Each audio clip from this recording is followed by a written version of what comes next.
Assalamu alaikum, alhamdulillah rabbil alameen, assalatu wassalamu ala Rasul Kareem. Welcome, brothers and sisters, to another Easy Talk Darun show. Let's get the show started with Sheikh Ahmed Amir. أعوذ بالله من الشيطان الرجيم. بسم الله الرحمن الرحيم.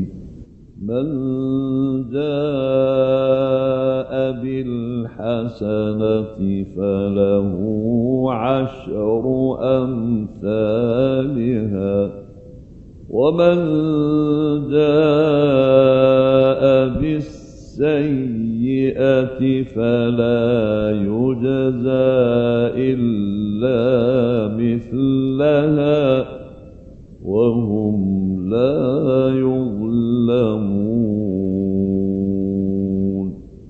قل إنني هداني ربي إلى صراط مستقيم دينا قيما ملة إبراهيم حنيفا وما كان من المشركين. قل إن صلاتي ونسكي ومحياي ومماتي لله رب العالمين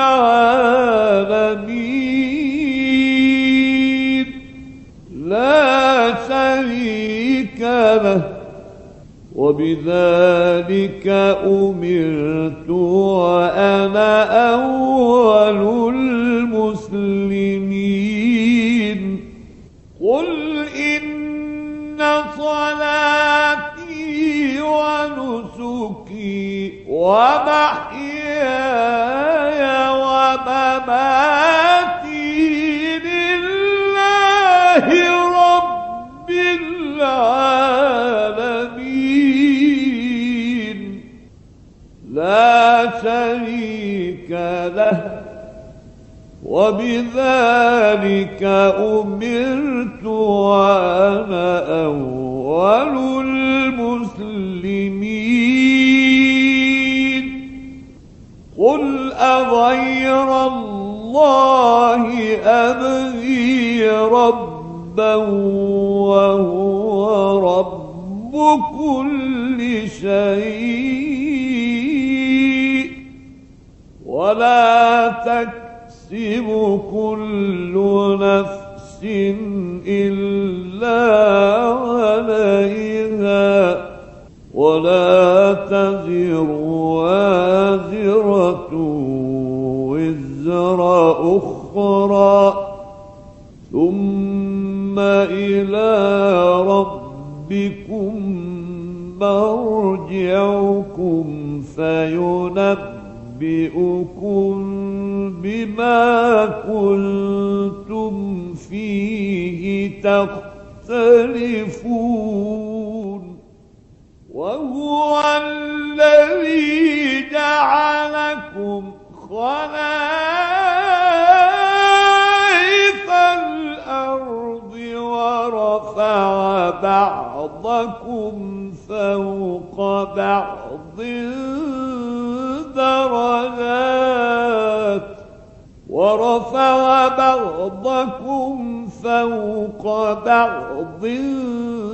درجات ليبلوكم فيما آتاكم إن ربك سريع العقاب وإنه لغفور رحيم.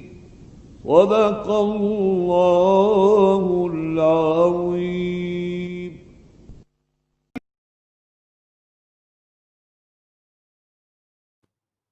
Assalamu alaikum, welcome, brothers and sisters, to another Darun show with me, Captain Caveman. Assalamu alaikum wa rahmatullah. It's me, the one with the headphones. Assalamu alaikum wa rahmatullahi wa barakatuh. And Professor Gray is here, and I can see two of my brothers are right next to me, and Captain Caveman is very tired. I don't know what he's been bashing, but he looks seriously tired. Yeah, you know what? Just want to apologize now if I yawn through the show. Not because it's boring. It's just I'm gonna fall asleep. No, it's been a long day, busy day. What you been doing? A bit of DIY. Age is catching up to me. Yeah, well, it should do. It should do at some stage. I am getting slower at running away from it. But I hear you doing some decorations and that. Like DIY. So doing some DIY. Something different from cycling, huh? Yeah, no. You know what? I don't get this tired cycling. Yeah, I was saying. I'll be honest. Yeah. Yeah, Kalam, what you been up to then? Me, I've been riding my bike as well. Last week we did 60 plus miles. We rode from London to Southend. Okay, well, as you two brothers are continuously doing cycling, I've actually moved away from cycling. I've been doing my archery, and I'm actually counting how many arrow shots I'm making every time. So my target is like 200 shots every time, for archery. So while you guys do the pedals, I'm actually shooting the archery. I did my first field archery last week. Fantastic. Abdul, we're going to outdo you. Because all we're going to do is get a bow and arrow, and we'll be riding a bike and doing archery. That's it. Do you know what? I've actually considered that, and it's difficult. It's impossible to do it. Obviously, you have to learn how to ride a bike without any hands holding the handlebar. It depends which bike. Can you do it? Can you cycle with that? Okay, then you're probably able to do it. Then no, but when you're pulling it, then you're gonna get unbalanced and fall over. That's the challenge. Which one is it? Depends, innit? Depends. Is it tomato? It's a sign of your education, bro. That's what it is. And too right, the government put all of your grades down. This bloody. Yeah. Listen, before we get into the conversation, brothers and sisters, if there is something you want us to talk about, you know what to do. Put it in the comment section and we will discuss it. But I think it's important that we do talk about the fiasco that is known as the A-level and GCSE's results. And it's A-level mainly, actually.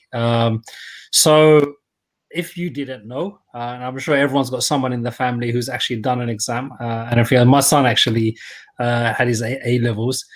So what the government's done is use some dodgy algorithm to basically penalize basically I think it's by postcodes, the poorer areas, not the private schools, the state schools in particular.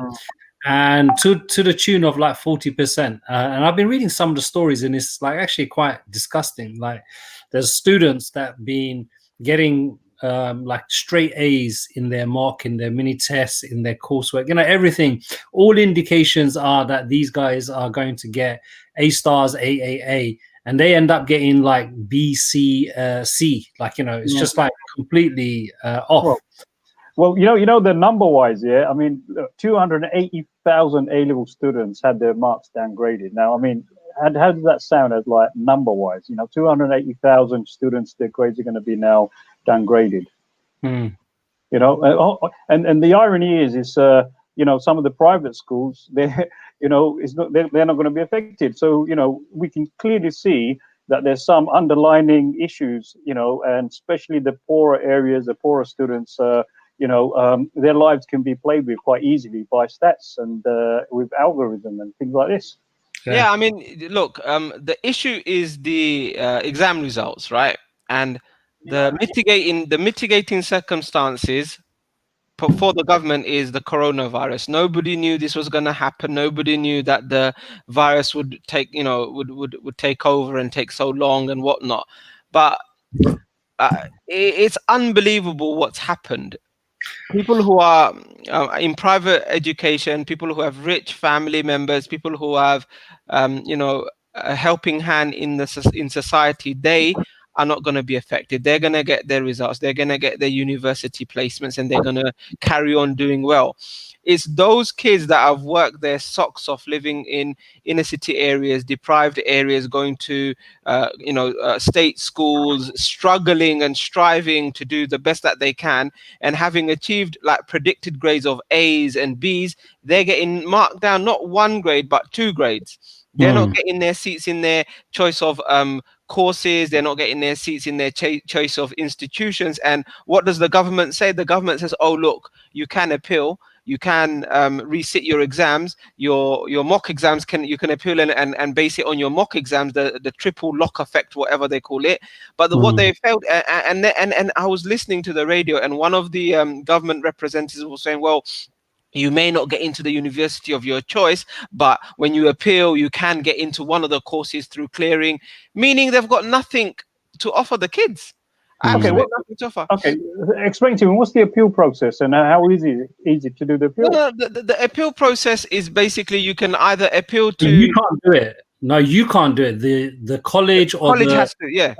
sixth form center or the school, they have to do it on your behalf. On your behalf. And this is another hurdle because not all colleges and schools and universities will do that. And it's not only the college or school, it's actually the department. So if, for example, religious studies and science, maybe science department doesn't want to appeal, and you've been hard done by, your friends have been hard done by, but the school decides, no, we don't want to appeal for the science, they won't. So you're stuck. So it's completely crazy. But my thing here is like, when is the community, when is the general public gonna wake up? What's it gonna take for them to realize that we're all being taken for a ride? That this government is whatever it. Sorry, it's not gonna happen.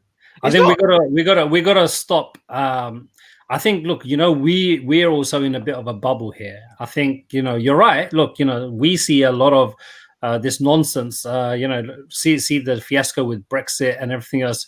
But that's our point of view. What you've got to accept and what our viewers and listeners have to accept is that there is probably a majority, I would say, if not a very big minority of people in this country who happen also to be in most of the influential positions and in terms of influence, money, and all of that kind of stuff, that actually are happy with the way things are going. And this is the reality.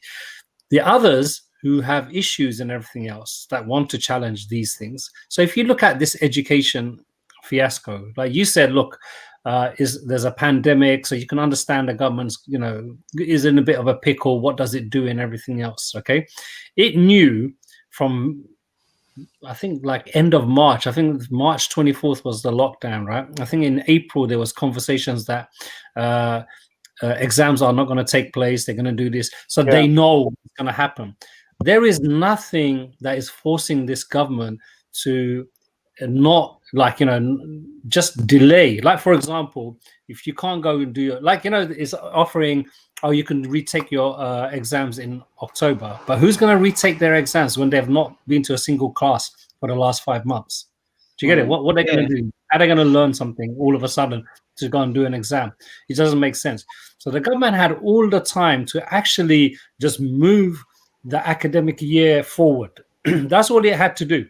Yeah. So instead of there being like exams in like May, June, they could have just pushed those exams to like January, February next year. They could have done that. It's just changed the academic cycle. They could have done that. And that would have been the interest of the students. Okay. But then you have the interest of the students being trumped by the interest of the institutions. The interest of the institutions is trumped by money. Okay, money is what is the key driver here. Okay, there is no real care about the education. Okay, and if you hear some of the government ministers, you see how silly they sound. It's like they're saying, "Oh, we don't want people to be feel embarrassed and inferior because they got qualifications that is higher, or they end up in jobs that is actually too good for them." Like, can you believe that this is what ministers were saying? people might end up with jobs that are too good for them. Like, the guy is in a job that's too good for him. Like, that was the obvious part. But so you got all of this happening, and we have to like not keep saying that, people need to wake up. People are not going to wake up. This is the reality that we're living with. Now, in that reality, we need to do something and challenges. I know there's actually a legal challenge that's been mounted against the government about this fiasco. You have this toothless body, the Equalities and Human Rights Commission, funnily enough, said it might get involved in this. Now, one of the aspects of all of this fiasco, the people that is hit the hardest are the poor, and they happen to be people of color, okay, and also Muslims, okay. But at the same time, you're seeing those Muslims and people of color that are in private schools actually doing well. So this is the balance that you have to kind of understand. And I think, look, I'm just putting everything on the table. Let's hear what you have to say. No, it is definitely a class thing, but I disagree with you that people aren't going to wake up. I think people will wake up, but it might be a bit too late in it. Once everything's over and done with, then. But no, I think, look, I have faith in humanity, and I have faith in people's intrinsic beliefs for justice and stuff like that. But the point here is that, I mean, this is one of a series of things that's been happening within our own community that we need to realize that this is a war based on values, and this is a war based on economy, from the coronavirus and how it was impacting poor people more, PPE, all of that, the whole Brexit before that, everything, how Jeremy Corbyn was hounded out, from his own can I just interrupt by you people. Go on. Like, everything you're saying, I don't disagree with you, right? But my only contention is this isn't new. No. Okay, since time. Okay, the only new things that maybe there's more people of color and maybe more Muslims that are in the poor sector that are being trodden on. But in most Western societies, the poor are always the fodder for the rich in everything. Well, I wouldn't say Western, in any society where there's, even in Eastern societies. I don't think. I mean, when I say Western, I include all of the Muslim countries now, because they're basically Western countries, okay? Because they don't really have any Islamic values. But I'm just saying, a society that's built on capitalism this is what it's gonna create, right? It is gonna be always beneficial for a few, okay, and the narcissist and all any means necessary to get money, okay. Forget about morality and everything else, right? But it's not new. It's not new. It's been happening, and it happens all the time. So that's what I'm saying about, look, what's the dreams that they sell in the school to these kids? Study hard and everything else, and you can earn this much money. They're teaching them capitalism. So these kids study hard and everything else and start earning like £100,000 a year. Some started earning like £100,000 a month, right?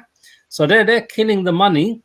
Then what are they doing? Do they add any benefit to the community or where they come from? No, they benefit themselves, and they benefit that elite that they've got now going to join in. Very few actually give back to the community. Very few, but that's just an individual giving back. But the system still works towards creating the same thing. So unless you're going to really tackle the main cause of all of this issue, what's the point of waking up, bro? I'd rather stay in my sleep. No, you sleep. I'm gonna wake up for my nephew and my nieces, because there's injustice there directly. I'd like a few people to wake up, just to individually even, or whatever we can do, because there are a lot of kids that have worked very, very hard. They've gone against the grain, faced many, many challenges that other kids don't. Some kids in the lap of luxury, their parents paying for extra tuition, they're going to top schools, private schools, and they've achieved, and they've not had their grades affected adversely. don't forget, a lot of children are also like living in very poor conditions, overcrowding conditions. They're living, and some young people when they were doing their exams and studying hard, they're also carers as well. So they're caring for members of their families. So you got to look at the whole strain of how young people and students, how they undertook, their hard work in studying, and for them to actually be in this situation, obviously it's very concerning. And I think people definitely need to wake up and kind of like hold people to account. And if you don't hold people to account, then what's going to happen is it's going to stay as it is. And a lot of people are all right. So I totally agree with you. We need to hold people to account. Okay, so how are you going to do this, bro? Like, where are you going to start on this? Well, look, let me give you a really funny thing. I just think we're losing our energy on fighting every single battle and not actually having a proper strategy on dealing with this. Okay, well, look, the best people to actually deal with this are going to be the teachers. Okay, the best people are going to be those who are parent governors because they have direct access to education. And I'm just looking at the information online as well, and on the task on the Gold Command task force that's been set up to actually deal with this fiasco. You've got Minister Nick Gibbs who's going to oversee this. Now the question is useless. Well, that's what I'm saying. That is useless. Tell him about what you heard him say. No. He's the one that's saying I've worked. He went to a private school. And he said, and then he's the one that gives it. If a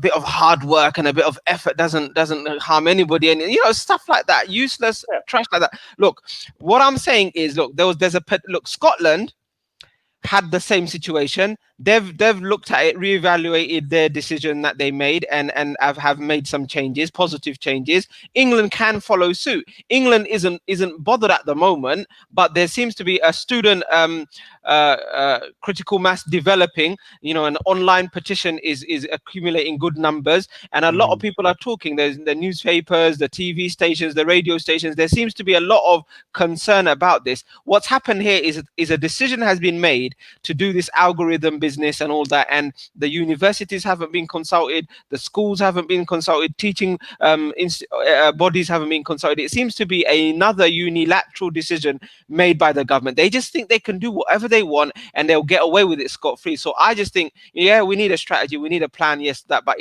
in spite of that, people need to make noises, people need to speak out, people need to address. It's very important that people need to organize, people need to understand the context as well. Why? Because, the government, may be thinking that, look, people are so confused with all the other issues with COVID-19, and they can get away with certain things. And this is a very, very dangerous period now because there's a lot of issues. It's not just the education, but, we've looked at the NHS as well, but there are other issues that are very pertinent. Because civil society, society's got to function as well, And what I don't disagree with, but everything you guys are saying has one cause. Okay, the root of this issue with the NHS, the issue with the kind of funding, say youth work or social programs, or community development, or the education issue, all of these things are coming from the same place. So if you have a system that is fundamentally going to always create these problems for 70% of its population, but the 70% of the populations are so kind of bought into this dream, this pipe dream that, I can get into the 30% if I just do this, if I just do that. But nevertheless, all of the carnage around them, they just forget. Look, mashallah, all of us. Look, my son, he obviously did his exams. I know what Kalam is feeling. Actually, Kalam doesn't know what I'm feeling because he hasn't got a child who's in this, right? He's got a nephew and nieces, right? That's very different because you're removed. So I know, I know. But at the same time, I'm like thinking all of this is not going to make a big difference. So we're going to really organize on. Let's see what some of our viewers. Yeah. No, but I can't find them. How's it not going to make a difference? We have to teach Well- our kids. We have to teach our kids, and I get your point about nephew and son, but we have to teach our kids that they have to fight for Yeah. what They is have right to. and fight for their rights as well. No, they have to go through the whole, do the appeal, do the petition, do this, do that. I'm not saying they don't do that, right? But what I'm saying is it's not going to really bring. Look, for example, best case scenario is what? What's the best case scenario in this situation? Tell me, Kalam, what would make the students happy? What would make the universities happy? And what would make the colleges and schools happy? What's the outcome, you think? I think the best outcome here is that the students get their predicted grades that that got them into their university places. Yeah. So This is so your solution is that I applied to this university, and these were my predicted grades. And if I had got those grades, I would have got my place. So as long as every pupil gets their place, that is okay. in the university that they've been offered. Yeah, right. Now, so what's the downside to that? The downside to that is, had there been actually an exam that's taken place, if there was 100 students that had 100 places on predicted grades, how many of them would actually have achieved those predicted grades? Yeah, but that's different. That's a different. No, that's it is different, and that's what I'm saying. That's what they're doing, wrestling with. What I'm saying, look, at the end of the day, well, they've downgraded 40%. It's not 40% would have not. It would have been a lot lesser, isn't it? That's it. Yeah. So what they should have done is they should have brought in, like you said, they should have had feedback from the colleges and schools and sixth form centers. They should have had feedback from the universities. Basically, the education sector, the people that are delivering the education, should have been consulted, and they should have had a better mechanism of doing that. So yeah, this is what's now. How are you going to undo this? This is the question, isn't it? Yeah. Well, should we take some messages, because I think people are communicating, and it'd be good. All right, so we've got some messages. Lots of people are saying salam and discussing the heat wave. And then we've got rain now. All these moaning about the weather, subhanallah. You can never please people. That's what I'm saying. I don't understand why they are being downgraded. Zubaydah is saying, I'm so angered by this. I need to do something with this anger. I work at a Russell Group uni. And then she puts in bracket, that's it. I'm not clear what you're going to do with this anger. Please tell us. Musa is saying, brother, just get all the students in. It's hard to keep our kids away from drugs and life of crime when they are already doomed. It's so important for our communities to encourage education and help children who struggle with education. I'm not sure what we can do now, but as a solution for the future, we need our communities to tackle these issues. That's not a solution. That's stating what needs to be done. A solution is, how do you do what you said. Abdul Alim is saying parents need to concentrate on tarbiyah. That includes how to influence community, and we need to fund force multipliers. Khalid Rahman is saying. And then he's saying we need talented Muslims that make it to remember their roots and give back. And Musa is saying, it's actually so hard because I went to a private school and received a top education. When I chose to marry, I moved to Tower Hamlets. Oh God, never mind. And I can see lots of flaws in the community, which worries me, my boys, and how I will keep them away from drugs and crime. Move out of Tower Hamlets might help. We live in an overcrowded community, and all these issues continue to come and go on. And come, and the community just stands around waiting for someone to do something. We are becoming like the USA. We need to find solutions. So, Khalid Rahman is saying we need talented Muslims that make it and remember their roots. So here we have Kalam, okay? His roots are in Tower Hamlets. And just because he's moved it to Redbridge, made it, right? Now he's dissing his birthplace. No, not at all. That's a flippant comment. This is the problem we have with the Ummah these days, right? Okay? No, listen. I have lots of respect for Tower Hamlets. I have to drive past it to get to Knightsbridge and that. You know what I'm saying? Yeah. Don't worry, bruv. We know where you work. No, but look. I think this is one of my frustrations about the Muslim community and actually communities is that we want solutions, but we just regurgitate the same thing. Like, there's a drugs problem, there's a knife crime problem. We need solutions, but practically, we need to give tarbiyah, or we need to no, we need to go beyond superficial nomenclature and rhetoric and actually come up with I know.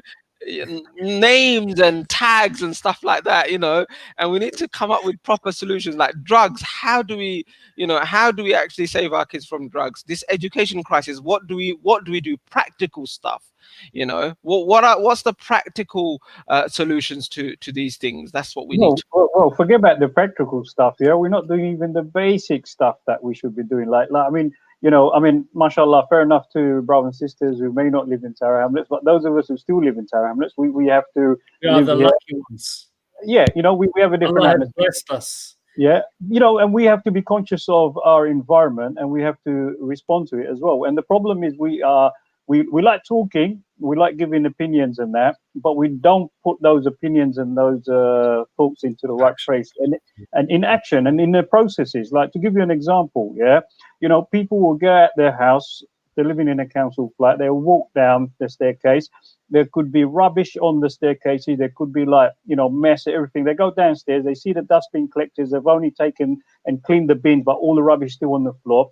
And they'll go to work, come back, and they'll see the same thing, and they'll see it the second day as well, and nothing has been done. Until their house stinks. Yeah. As soon as their house stinks, they'll go crazy. They'll create a little community petition. They'll go to the local councillor. Hold on. No, it's true. No, it's true, man. Hold on. People do nothing about it. Wait. It's not their job to do that. No, but it is their job. It's not their job. It's their moral duty, because they're vicegerents on earth, because they've got a moral responsibility to do good. Someone to know that, what do they need, Kalam? Yeah, you're right. They need the tarbiyah, right? Exactly. So people that are suggesting things, but your practical solution, is, look, you know what? It is how you bring up your own children, how you, yourself are, brought up. These are what matter. This is what makes all the difference. So if you bring up children, now, say like there's people here, young people who got young children, if they bring them up with the correct understanding, like what you said about the, your moral duty, it's part of your iman to actually move something, obstruction in the middle of the road, right? If they are brought up with these things, then when they do see rubbish, they will pick it up. But not only that, they won't litter themselves in the first place, right? Okay, but are people bringing up their children like that? No, they're bringing up their children with one thing: you need to become a cash cow. You need to earn dollars. You need to buy a house. You need to do this. You need to do that. It is the materialistic achievements that they choose. If that wasn't the case, then our brightest kids would not be learning medicine and all of that kind of stuff and engineering and everything else. They were learning the deen, right? Why don't we send our intelligent kids to madrasa and everything else to learn the deen? Don't pay well, innit, man? Why do you want to become a madrasa? It doesn't. It's not going to buy you the house. It's not going to do this. So when you yourself,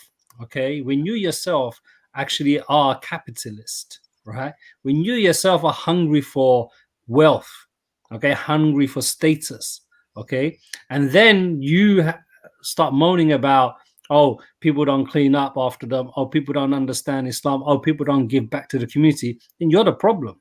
No, but some of the most hang on. I'm not taking prisoners today, right? Wait then. You must also listen. Some of the most successful capitalist countries, Switzerland and others, are the most clean and economically successful. It's true. No, you don't live in Switzerland. I know people who live in Switzerland and they're living in poverty, brother. But maybe the case. You might have gone there on holiday, but don't think that for a second. That's how do you know? Hang on a minute. Who's giving away my holiday destination? Wait. I just saw something. Khalid Rahman has just posted, "I won the yes/no game. Can I still have dinner?" No, you Um, can't. no, Hey, where post you it been, yourself, Khalid Rahman? you capitalist. We've been trying to get hold of you. You didn't even give us your details. Anyway, All right, okay. let's ask this fundamental question to Brother Azad. Yeah. Now, obviously, the whole world is run on a capitalist system. Okay. Now, what's your proposal? Revolution? No, of course. Look, No, but look, Marx said. no. Revolution. You can't. Me and you can't do the revolution, right? Why But not? what we can, because like it's not going to be enough, right? What we need to do is get people to understand that this is the problem. The problem is you have to do. No, people Brother Azad, dismiss it. No. Please listen. I actually spoke to an alim, yeah. right, who's teaching Islam, and his kids, he's so capitalistic, he's sending his kids so they can earn money. He himself said, I want them to earn good money and not be a poor man like me. Yeah, but all of the alims are doing that, bruv. The alims are the first to send their kids. Don't get me started on the Muslim community, mate, and the leadership. They're the first ones to send their kids to private school. We're the first ones to ensure that our kids get the private tuition. And fair dues to them. They also. Look, I don't belittle what Allah gives people. Okay, look, we need to define, capitalism in the correct. No, we don't need to define capitalism. No, Stop trying to make it an intellectual conversation. No, let's make it intellectual now. Yeah, look, for example, yeah, right. Look, in Islam, for you to earn good wealth is not haram. Simple as that. Yeah, we're allowed to earn. We're allowed to aspire for a better life, better economic life. Yeah, the system is wrong. The system may be at fault. We understand that. The problem with the capitalist society is that it kind of turbulates people into passiveness. Yeah, so that even if you think it's a bad system, there's no, you think that there's nothing you can do. You still have to. So the individual. No, it's not even that you think. What the system does is it creates you for the system. What do you think our education system does? Yeah, precisely. Yeah, right? I mean, this is unheard of. Education is supposed to be something that is beneficial, that you benefit with, but all you're doing is getting trained in delivering for the capitalist system. Well, so you're going to be a banker. No, the capitalist system created some of the most intellectual genius socialists. Juxtaposed position, Paul Mayek even. So it's not correct to say that the system is. Name me one. What? Not Chomsky. Who? Chomsky. Like what? Who's he? What do you mean? No, who is he? No, Chomsky. You don't know Chomsky. I do know who Noam Chomsky is, but what has he ever done? Well, he's a and I don't say this as a believer. He's an intellectual. He's a god. He's a god. He's an intellectual god of socialism and that the alternative to free capitalism, isn't it? Look, you need to wash your mouth with soap and water. Small G, obviously. Small G. Before we go to the philosophical side of capitalism and that, the simple side of it, like people do aspire to earn better, to live better, and Islamic. There's nothing wrong with that. Yeah. What is wrong is we not understanding the system. So there's a weakness from people not understanding how the system is functioning and operating. Okay. When we do understand that, we also don't agree with the mechanism of the change that you need to make. No. When we do understand that, see, the bit you're missing is when we do understand that it's too late, because I've got used to my luxury.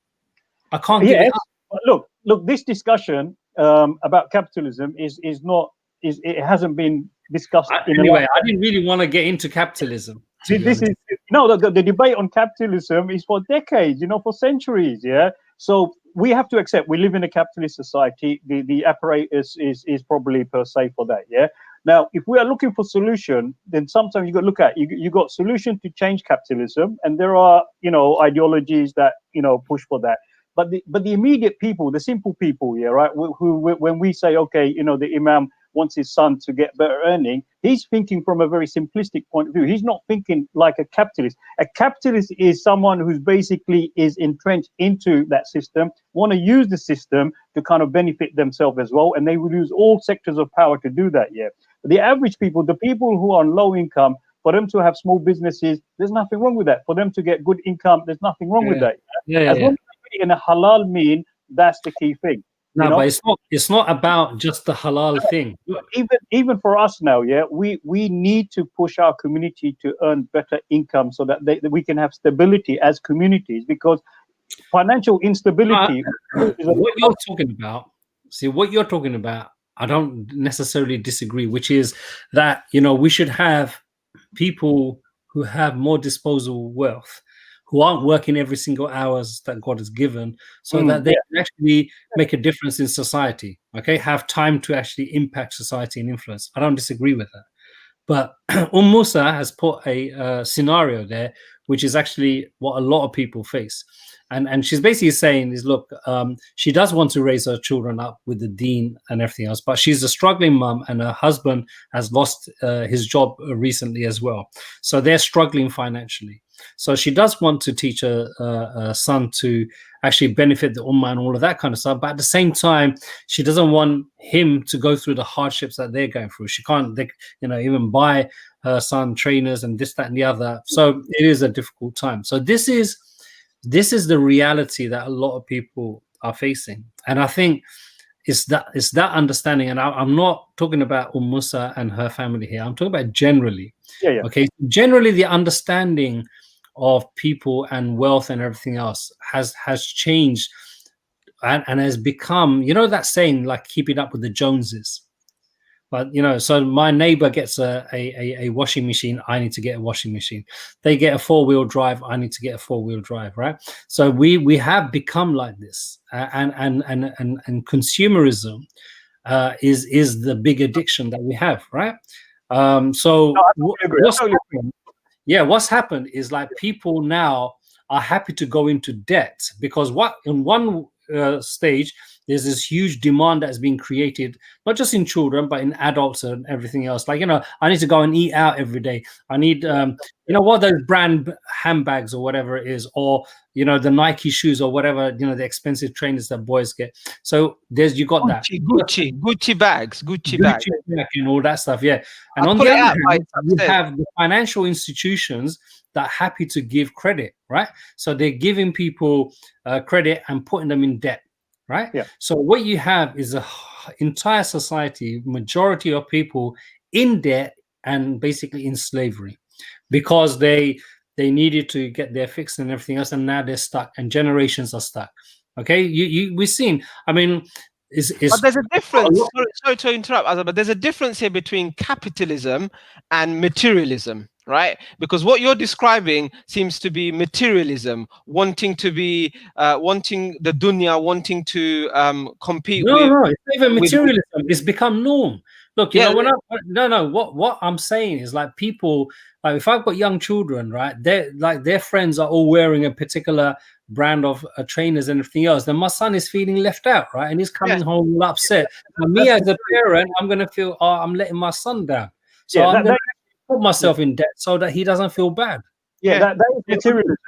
It's not materialism necessarily that's driving me. A capitalist is someone who will use his money power to push through society, and they will do that. And that's why they will use the institutions, they will use all the mechanism to do that, and they will defend capitalism, like staunchly. The privatization of wealth, essentially. Look, how would you define capitalism? The privatization of wealth. That's how I would try to explain it to people. Concentrating wealth to individuals and private people, and not having it distributed for a few. So that's a little bit different. At the same time, socialism isn't the answer. No, that's fine.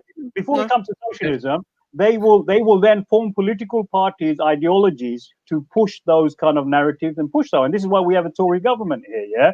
Now I want to come back to Sister Musa. Yeah, regarding the difficulty and so forth. Now, Brother Kalam can actually give us his view on this, but I personally think, we as believers will face difficulty. The life on the dunya is a test. It's going to come from capitalism. It's going to come from socialism. It's going to come from all isms. Yeah, there is not going to be a time when people are not going to be tested. They're going to be tested all the time. The difficulty is immense. So to leave Tower Hamlets, people think, oh, I'm going to leave Tower Hamlets and go somewhere else. But you know what? Your test is going to be totally different from someone else's. It's not better. I know people who've left it and got into the high end, and they got murders and burglaries and tons of other stuff going on as well.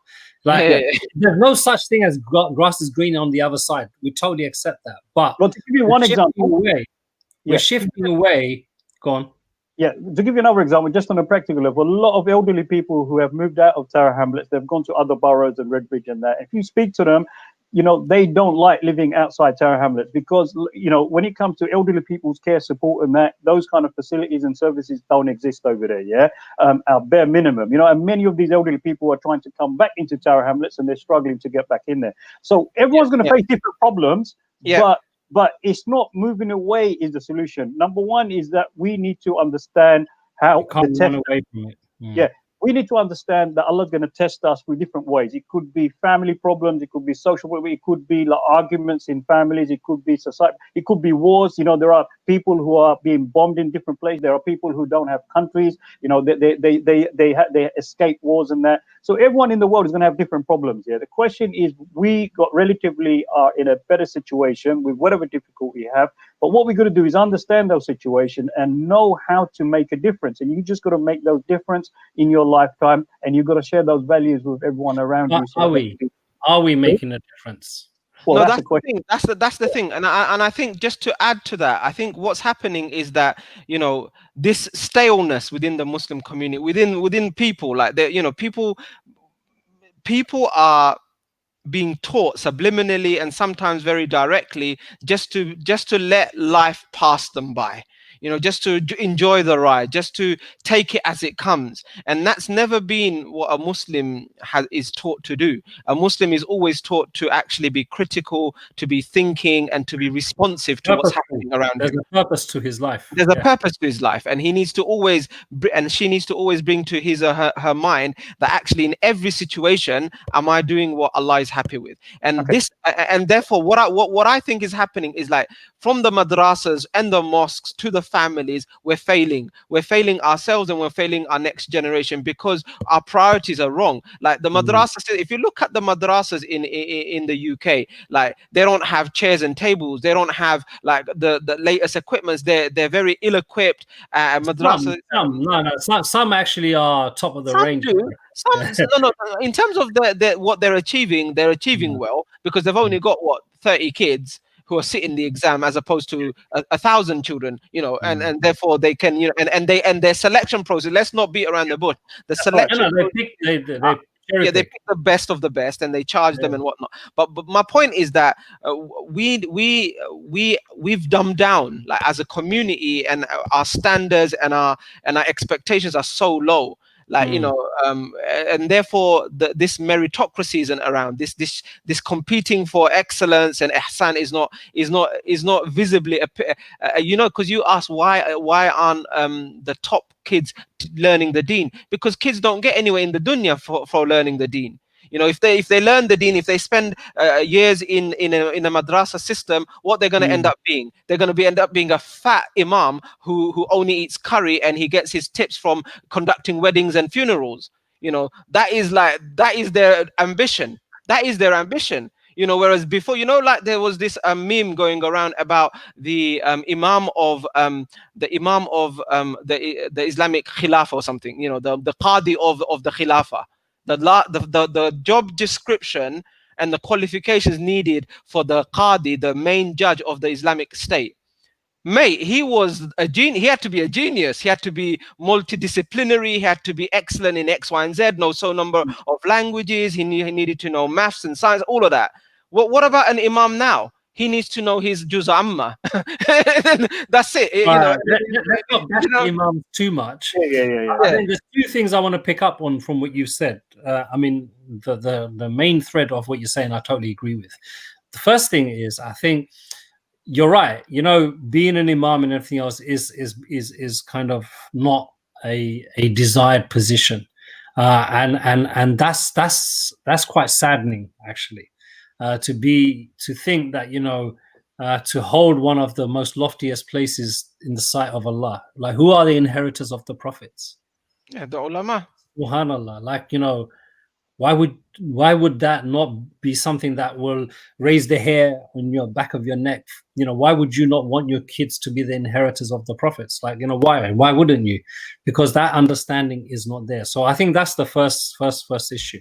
The second issue is, I think we're also trying to be jack of all trades. Okay, not everyone needs to become an alim and everything else. That's not what's necessary. What's necessary is everyone to be close to their religion, and what you remember said right at the beginning is to have that moral outlook, is to be brought up in a way where you have certain characteristics, certain qualities that you not only display yourself, but you also teach as you go along. So this is what we don't have. We don't have people that are role models, and we don't have the desire to create those role models. So this is what's the big gap, I think. Well, let's give another perspective. Yeah, I think most parents would love their children to go to madrasa, learn, become alim. I think if you did a survey, majority of the Muslims would like to do that. Even probably the ones who don't even practice, even if someone who's also like out of practice, they would want to do that. It's a fantastic wish, and I think people should do their best to kind of like think how they can put their kids into that situation. But the question is, these are very limited opportunities. These are also in the private sector. There's a cost to that, and only certain income generators will be able to do that. Not every family can do that as well. And then on top of that, there's a lot of also separation, because if you have a child and you've got 3 or 4 children, yeah, and you can only afford to give one child, then there's about 2 or 3 children who may not have the opportunity to do that as well. So there's a balancing act that families have to go through. And all the other aspect is, I'm speaking to a lot of families, and they say, well, if their child has got some kind of learning difficulty, none of these institutions can actually accommodate the need of like learning difficulties as well. So there's these kind of hurdles. One of the things we're failing on is actually improving and reforming the Islamic learning institution. But no, sorry, Andrew, let me stop you there, because see, in some of the things you said, this is where I also have a problem, because there is this expectation that every child should achieve the same thing as another child. Okay, that every man should achieve the same thing as another man, that every woman should achieve the same thing as, and they sometimes call it equalities, right? And I think this is problematic, okay, because this is building up expectations that are unrealistic. Okay, so if there is, we know, why is it that everyone can't memorize the Quran? Because not everyone has that ability. Okay, why is it that everyone is not an engineer or a doctor? Because they don't have that. We've got to accept some people will excel something, and we shouldn't. That's not where the competition should be. Where everyone should have the same level or going in the same way is their upbringing in Islam. Okay, their understanding of the deen, their acting of the deen, their adab, akhlaq. Okay, all of this stuff needs to be. This is where everyone should be the same. And I think what we're doing is what we're like. Oh, well, how comes my son didn't get into university? Is it because he's black? Is it because he's Muslim? Like, we sometimes get into this mentality. No, it's because he's been downgraded. Is the answer? It's because he's been downgraded. It's not nothing to do with his color. That's the real answer. But okay, so I'm just going to read some text message if that's all right. So Faith is saying to sister Musa, may Allah make it easy for you and your family, inshallah. Ameen. Abdullah Hassan, Imam Abdullah Hassan has joined. He's saying someone who is under 30 would have seen 2 or maybe even 3 recessions in their adult lifetime. This shows the disaster and evilness of capitalism. No, it shows that it's a work in progress, isn't it? Capitalism. Not that I'm a capitalist. I'm not a venture capitalist or a free market capitalist. I'm just somebody who doesn't see it as intrinsically evil necessarily, unless you go to the extremes of it. And then Abdullah Hassan is saying, Darun Max, stop dissing the Imams. I'm not dissing the Imams. I'm dissing. No. Let me be clear.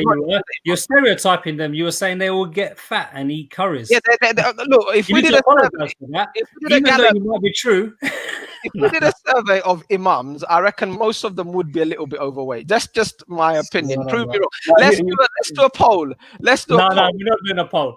We are not going to fall on this. Please, don't get that. Put that to our name. Let's not do a poll then. Let's not do a poll. Let's not do a poll about do imams eat too much curry and get fat. Yeah, let's not do any of that stuff. No. But the point is that society has really pushed the value of Islamic knowledge and Islamic education to a very low level, and I think Abdullah Hassan also makes another really important point, which is that we don't have to send our children to madrasa to learn Islam. And this is so I hope people are not misunderstanding what we're not saying like they need to go to madrasa. What we're saying is that Islamic education, the first thing is it has to happen to me. I have to have a good level of understanding of Islam, at least the essence. If I'm a secret capitalist and I just want my children to earn money and then I'm sending them to madrasa, it's not going to work, right? It's this because I'm going to be making them do wrong things. So that education needs to be all. So for me, I need to go to the right classes. For our kids, they don't have to go to madrasa. They can still go to like these schools and they can become doctors and scientists and engineers and all that stuff, but give them that Islamic education as well. Bring that tarbiyah. Like someone earlier said, we need people to give back to the community. How are they going to give back to the community if they don't have that link to the community? Because often what happens is like you move away, you're in your own academic bubble, you're just hanging around with certain types of people, and then you're in this job, high power job, whatever it is, and you're in another bubble, and so you're away from the community. So how are you going to give back to that community? You're not. So we've got to create those kind of links and all the time as well. Anyway, listen, we've been talking about this for so long, and it is nearly 12 o'clock. And we did say we're going to try to keep the show to an hour long as much as possible. But I do want to discuss, and I want to get your views on this recent peace treaty that the United Arab Emirates has kind of signed with Israel. And Trump is trumpeting about it even. So I wanna actually, before we address that, we got a call, have we? Have we? I don't know. Yeah. Assalamu alaikum, caller. Hello, assalamu alaikum.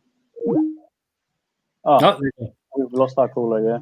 Okay, do come back if you want to come back, inshallah. Yeah. Actually, no, because we're going to finish the show. Okay, yeah. Don't. Oh, we have seen. Yeah, the caller's back. Assalamu alaikum, caller. Hello. This is Abdullah Hassan. Oh, mashallah. Thank you. The Imam. How are you? Yeah. One at a time, guys. One at a time. I can't hear you. Okay. How are you, brother? Hello. Can you hear us? Okay, he can't hear us. Abdullah, can you hear us? Yeah, I can hear you. Right. Yeah, okay. So go for it. You're on air. What do you want to... I was bored, so I thought I'd listen to your show. MashaAllah. I'm glad we're bringing you out of your boredom. So now tell us, give us some wisdom. Just a few points. The reason I think it's a good topic, in particular about the student downgrading of the grade. My nephew, who actually got into a private grammar school in London, he's worked really hard, and his grades have been downgraded. He goes to a private school, so not all private schools. Has been claimed by some. There have been reports in social media that all private schools, their grades went up, which is not true, to be honest. Sorry, can I stop you? You know, your nephew, is his postcode a deprived postcode? Does he live in a deprived area? Huh? Say that actually. You can say that. Yeah, near Hansdale. Yeah, but so basically, what they're saying is, even in the private institutions, they're basing it on the postcode of the pupils and the families. That's I heard that from a reputable newscaster, actually, a radio station. Yeah. I think there needs to be more research, investigation done for us to make a concrete conclusion. But the other point I wanted to mention is what Abu Kalam mentioned about imams here. I've grown up listening to our senior scholars and imams actually preaching from the minbar, preaching from their chairs, in a way that, they say that money is haram, money is disgusting, money is evil. Money and wealth is not haram, is not evil, right? It's something that actually we should have. Many of us, as you guys know, many of the companions, they were millionaires. They were, in fact, billionaires compared to our, like Uthman radiallahu anhu, right? Abu Bakr radiallahu anhu. But the difference with them and us is that they did not have the wealth and money in their heart, but they held them in their heart, in their hands, and they spent it in the way of Allah subhanahu wa ta'ala. In fact, there is a hadith where in Bukhari and Muslim where the Prophet said that al-mukilluna humul mukthiruna yawm al-qiyamah, that the poor will be rich on the day of judgment. And one of the companions said, Ya Rasulullah, how can that be? The meaning of the hadith, right? Will only the poor go to paradise? And the Prophet explained, it's a long hadith. He explained that no, the rich will also go to paradise, but if they spend in the way of Allah subhanahu wa ta'ala. The problem with Muslims and generally people, as Brother Aziz mentioned, is that we just want material things. We don't want to focus on the akhirah. We don't want to focus on the deen. And one final point, I've been a teacher at primary level, secondary, college level, been an imam for over 10, 15 years in London, in the Midlands, in Manchester. And this is something, it's a wake-up call for our parents. Islamic education, tarbiyah, starts from the home. Many parents, I hope brothers and sisters who are listening, they don't take it in a negative way. Many parents, in my kind of experience, they send their children to the maktab and madrasa and mosque for the imams, the teachers, to babysit them, right? For 2 hours, 3 hours. You can't do that. You can't expect the madrasa, you can't expect the imams to babysit your children, right? The imams, the teachers, they studied 10, 15 years not to teach them basic etiquette and adab. That is your responsibility. That is the responsibility of the parents. The first madrasa, as Malcolm X and other intellectuals and poets of the Arab dimension, al-ummu madrasa, the mother is a school. If you prepare her, if you prepare a nation, so it has to start from the house. Islamic education, you don't need an institution, you don't need a university.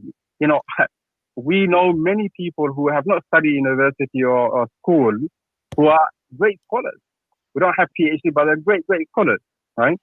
So the point is, brothers and sisters, that we live in a society, a time where if we do not take individual responsibility and we complain all the time about this system and that system, the rigged system will always be there, right? The problems will always be there. But it's how have we taken the responsibility to change ourselves and change our society? The first step towards that is education. I agree with Tony Blair when he said education. We have to cut the call. A'udhu billah. That's red line, bruv. Even the Iblis, he taught the companions as a Christian. So sorry. You're gonna have to wash your mouth with soap and water as well, and a bit of Gordon Brown. Wash your mouth with soap and water and a bit of Gordon Brown. Jazakallah khair, Brother Abdullah Hassan. For you. Yeah, so and final point, brothers, yeah. As I said, we as parents need to start, right? Take responsibility for our own children's education, right? And you have to have a vision for your children. You have to have a vision, goals, objectives for your children. Write it down, right? Write it down. Work with your local teachers, your imams and scholars. Say, look, these are my children. These are the vision I want to achieve for them, right? And work with them, right? Many parents, unfortunately, we don't have that vision for our children, right? And I believe sincerely and truly that if we have that vision, if we work with people, there are many people who are willing to give their time, right? They're willing to give their resources that they worked on for the benefit of the community. And Yeah. and final point regarding what the others mentioned about valuing Islamic education, right? You know, God knows how many times I've been approached as an imam, as an Islamic teacher, by parents, and we've said, you know, look, teach our children, we'll pay you £10 an hour, or £6 an hour, £8 an hour, right? And what I tell, when they approach me like this, I tell them, Jazakallah khair, but I have better things to do, right? If you don't value my time, if you don't value Islamic education, you are willing to pay £50 an hour for secular education, which is important, right? Which is very, very important. But you are not valuing your. I wouldn't say very. I'd just say it's important. Iman, right? And you are, but you can go on holiday to Ibiza. You can have Netflix and Amazon Prime and whatnot. You just say Ibiza. How do you know that place? I love this Imam. I love this Imam. Is a figure of teacher. So look, the bottom line is we have to take responsibility. The government, they can do what they want, right? Yeah. And you will always have Tony Blairs and Boris Johnson, right? You'd always, even in the Islamic countries, Muslim countries, right? Even classically, you'll always have those problems that the class elite system. You'll always have that. But the difference between us and the Sahaba and the early generation is that they were, as parents, were very, very concerned about their own children's education and their own iman. They would sell the material things for the benefit of their children, and that's the difference between us and them. We're not willing to make sacrifices, as I mentioned. Brother Abdullah Hassan, very wisely said, and definitely agree. Apart from the very when you mentioned secular education, Jazakallah khair. Right, let's move on. Just وَالْآخِرِ الدَّعْوَانَ أَنِ الْحَمْدُ لِلَّهِ رَبِّ الْعَالَمِينَ. That was a khutbah there almost, isn't it? Yeah. Alhamdulillah. Alhamdulillah. A bit of Ibiza, whatever he said was also incorporated. No, but the point you pretending you don't know where it is? You were dancing to it earlier, bro. The point that nobody saw. The point that respected Imam made is so profound. I 100% agree with what he's saying in the sense that, look, you know, sometimes when the shit hits the fan, that's when we wake up. Excuse the language, it's after the watershed, do excuse me. But it's unfortunate because when your kids are on drugs, when your daughter's gone off with the guy next door, when your son's a second-hand car salesman, when everything's gone wrong, that's when we wake up. And that's when we want the Imam to save my children and the Muslim community to come and fix our society. It's a little bit too late. It's a little bit too late. Children, when they're young, is when they're sponge. When their brain, when they're young and they're developing, that's when they take in. That is when Allah's Rasul Sallallahu Alaihi Wasallam, in his pedagogy of education, said that you teach them, you inculcate in them those values of taqwa, of sabr, of tawakkul. You teach them adab and akhlaq. You teach them, good companionship and all of that. When they're young and you do that, they got a fighting chance to survive. Yeah.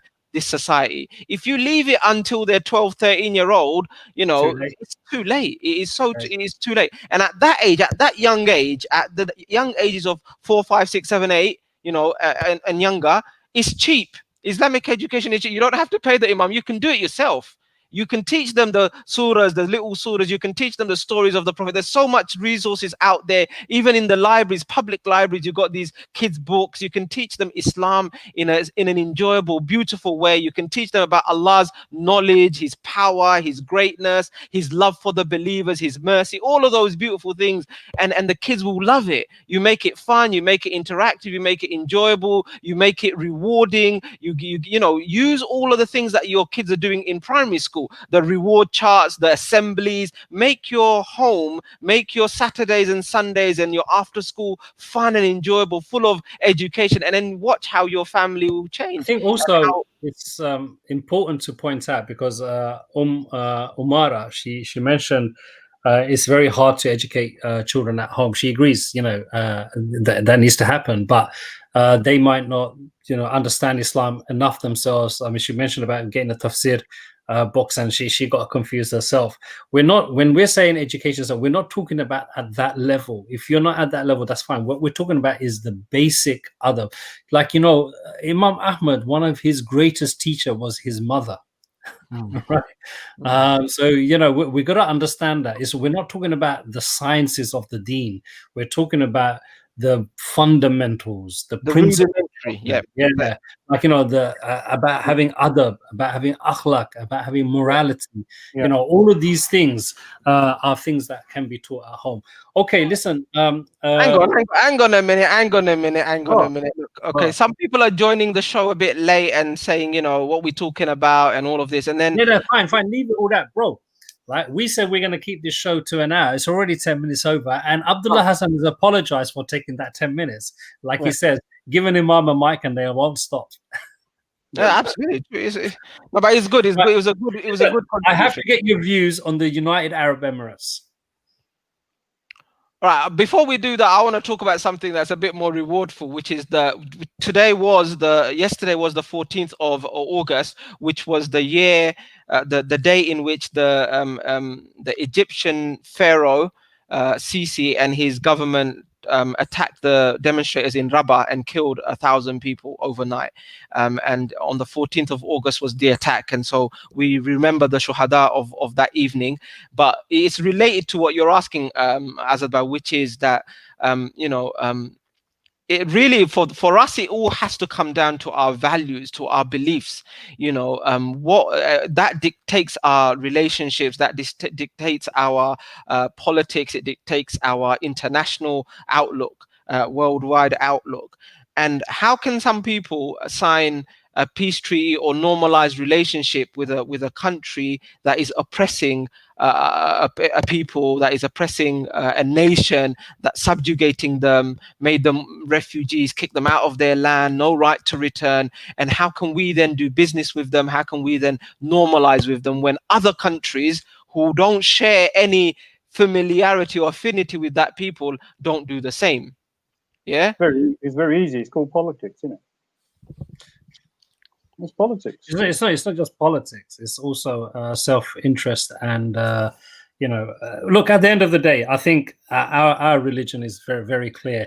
And I think I actually posted this image which showed basically the relationship between UAE and Israel. Before it used to be under the table, and now it's over the table. Meaning it used to be there anyway before, and it was secret, and now they've just come out of the closet, as the saying is, right? But I think what's important to understand here is, when all of these things happen, there's always a silver lining. It might seem like a really terrible thing that's happened, and it's true, it is terrible. But Allah has exposed these people, and He has exposed people like Abdullah bin Baya and all of these people who, people would attack the Ali Juma and all of these guys, for propping up Sisi, where you have here Abdullah bin Baya doing the same thing, okay, twisting the religion, and even having the audacity to compare, like, the Prophet ﷺ also made peace treaties. The Prophet ﷺ never made peace treaties while his brothers were being killed on a daily basis, and their land was being taken on a daily basis, where little girls were crying because their house was being demolished right in front of them.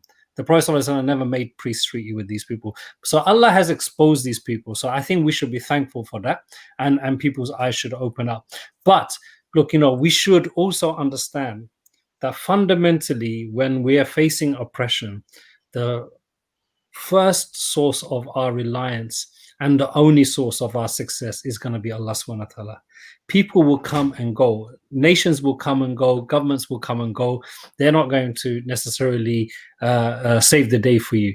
Allah is going to save the day for you, and you have to keep true to that.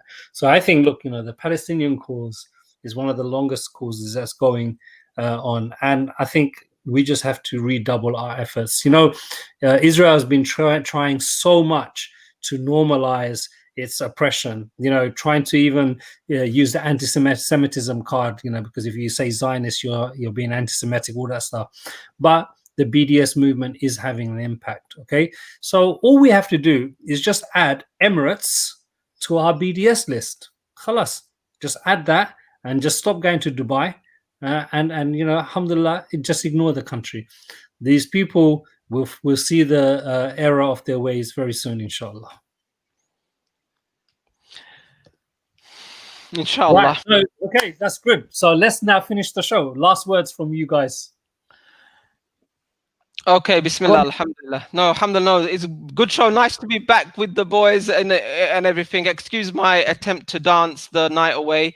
You know, it sometimes happens. Alhamdulillah. Listen, there's, like Azad Bhai said, there's always a silver lining for everything, in everything, because the Prophet sallallahu alaihi wasallam said that Islam is like a rain, like a downpour. You never know which part of the downpour is beneficial to the crop, right? Is it the first drop of rain, or is it the last drop of rain that brings the blossom and the greenery and the trees and the fruits? You don't know. So we, alhamdulillah, at a time and an age where, inshallah, through our hands and our efforts and our du'as and our solidarity, the future will be brighter and better. We have to believe that. We have to have complete yaqeen in the fact that wherever we are, whatever situation we find ourselves in, ubudiyah is possible for us. Servitude to Allah, being a servant, being dutiful to Him is possible for us. It may not be in the same manner as the Sahaba. It may not be in the exact same manner as the great generations, but what we need to do is be servants of Allah. In our context, in our time frame, within our restrictions, we have to be loyal to Allah Azza wa Jal and be loyal and beloved to His Prophet Sallallahu Alaihi Wasallam. And one of the major ways of doing that, after personal commitment to the deen, after personally praying, personally observing the Sharia which is obligatory for us, is to educate our children and educate our families, saving them from the fire. Ku anfusakum wa ahlikum nara. Save yourself and your family from the fire. How do you save your family from the fire? By actually engaging with them. There are too many parents and uncles and grandparents who are disconnected from their families. They're successful, they're Muslim, they're practicing, they're involved in da'wah, they're educated, they have knowledge, but when they're at home with their family, they're absent. They're not engaging, they're not teaching, they're not role modeling, and we are actually responsible. We are the first who are responsible for this. We need to stop, we need to fix ourselves, and we need to be that role model that we want to see out there in the world. We need to be that role model within ourselves and our own family and our own nucleus. When we do that, that is the time when things will change. That is from that moment things will be better, inshallah. So my call out, my clarion call is let's start practicing our faith within ourselves, and then spreading that to our families first and foremost, and saving them from the fire, and earning Jannah together, inshallah. That way we can change our society as well.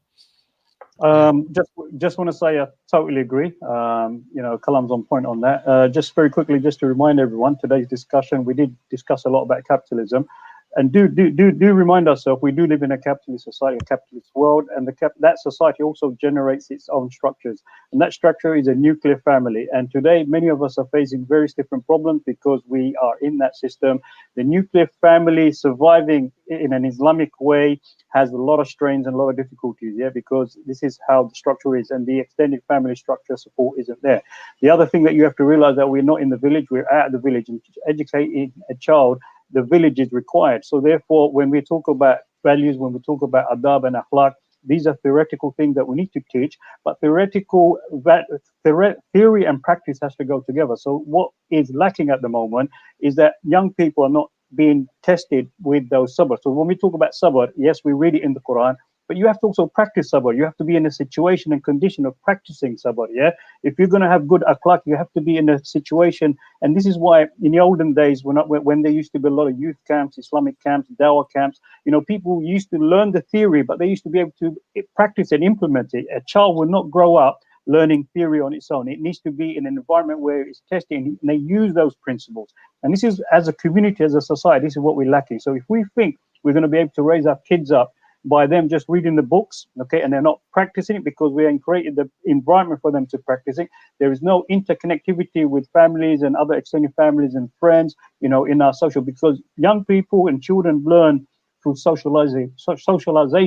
And so when we're talking about tarbiyah has several aspects. One aspect is the spiritual theory side of it. The other aspect is practical application side of it. We are seriously lacking in the practical application, because what is happening is a lot of us are so busy with what we're doing, we don't have organized activities like the way I remember going to camps, 300 people, youngsters going to camp, learning the deen, practicing, and every week you wanted to, practice whatever you've learned. Yeah. But now our teenagers, all right, someone's telling them in the mosque, or they're picking something, they might see something on the YouTube, but where and how are they practicing that? Yeah. And this is what we got to look at as well. So yes, we need to start from ourselves. We need to know how the stages happen.